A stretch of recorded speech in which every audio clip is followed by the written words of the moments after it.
Tariki ya 30 Nyakanga duhimbaza abatagatifu Petero Kirizoroge umwepiskopi n'umuhanga mu nyigisho za Kiliziya, Abudoni na Seneni abahowe Imana, Donatira umubikira n'uwahowe Imana, Abeli na Yuriyeta.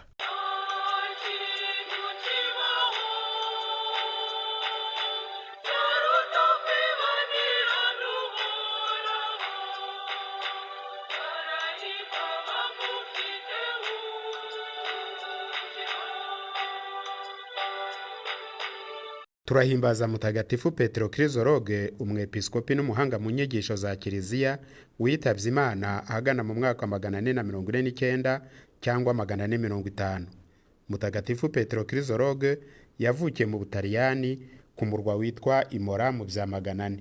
Ni mutagatifu Koruneli umwepiskopi waho wamubatije, ni nawe abavyeyi bamuzaniye kandi aho Petero ashakiye kwigira kuba umusaserdoti.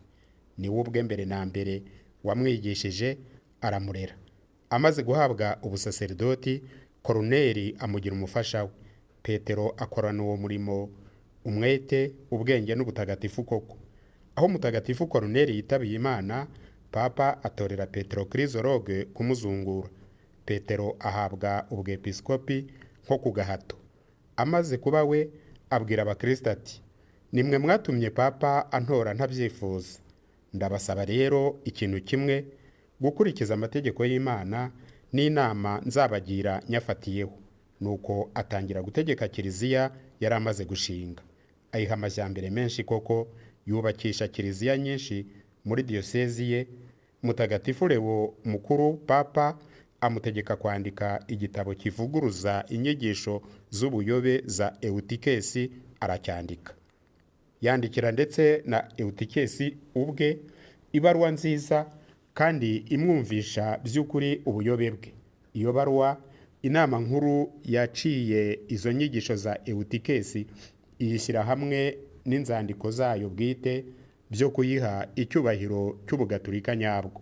Petero rero yarazi kwigisha no kuvuga neza bitangaje.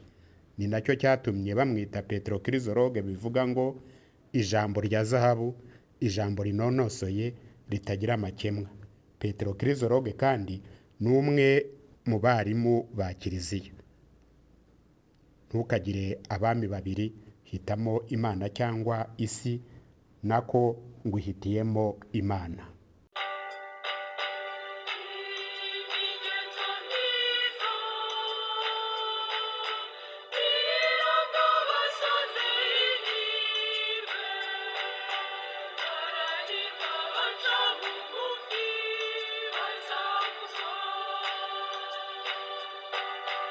Turahimbaza kandi mutagatifu Donatira na bagenzi be ababikira bahowe Imana mu wa 304. Donatira, Magisima na Sekunda bari abakobwa b'abakristokazi bo muri Tunisia muri Afrika. Bari urungano bose bafite imyaka 14. Baruzuraga cyane. Icyo gihe itoteza rya Diocletian ryari rikaze cyane hose. Henshi abadapfira Imana bagahakana ubukristo ngo babeho. Kwihisha byari biruhije. Abo bakobwa bo ariko bari bishimiye gupfira Imana nk'abandi bakobwa b'urungano rwabo bigishwaga ko babaye abamaritiri b'intwari nka mutagatifu Anyesi n'abandi. Nuko bo bagaragaza ubukristo bwabo ntacyo batinya.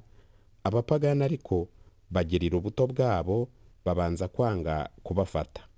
Aho bigeze, umutegeka w'abaromani muri Tunisia witwaga Anurinusi afatisha Donatira na Magisima, maze abategeka gutura ibitambo ibigirwamana by'abaromani, banze ati: nimubajyane Ituburibo abariho mu batsinda. Igihe babajyanye, Sekunda arabimenya, aza yiruka ati: nanje ndi umukristo, twigishijwe hamwe dukorera Imana, mwidutandukanya, nimunjane hamwe nabo mutwicane. Babajyana ku itariki ya 28 Nyakanga, bongera kubababaza ubwa nyuma niba badashaka guhakana ubukristo. bati turi abakristo ntiduteze kuba ikindi. Nuko ku itariki ya 30 Nyakanga bananiranye barabica. Inama twabakomoraho niyo kwemera gupfa aho guhemukira Imana.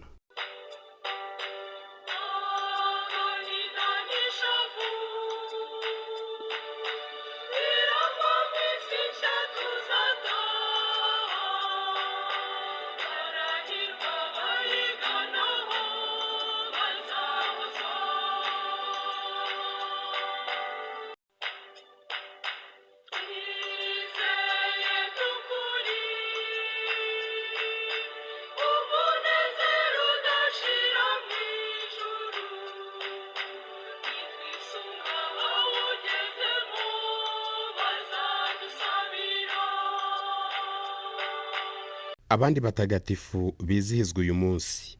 I Roma turahimbaza abatagatifu Abudoni na Seneni. Abanditsi benshi bagiye babavugaho ariko badahuza, ku buryo n'igihe bapfiriye Imana batagihurizaho. Amazina yabo yemeza ko bari baraturutse muri Aziya.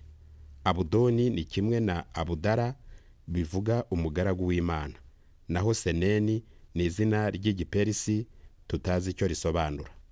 Byongeye, uyu munsi Kiliziya yibuka mutagatifu Abeli mwene Adamu na Eva, n'umunyahirwe Thomas Abel, umumaritiri w'i Oxford mu Bwongereza, wahowe Imana mu 1540. Uyu wa nyuma yari umusaseridoti ufite impeta muri teolojiya. Bamwicanye n'abandi babiri ku ngoma ya Henriko wa munani kuko yanze gutandukana na Papa. Mwabiteguriwe kandi mubigezwaho na André Horeland TV Rwanda. Mugira amahoro.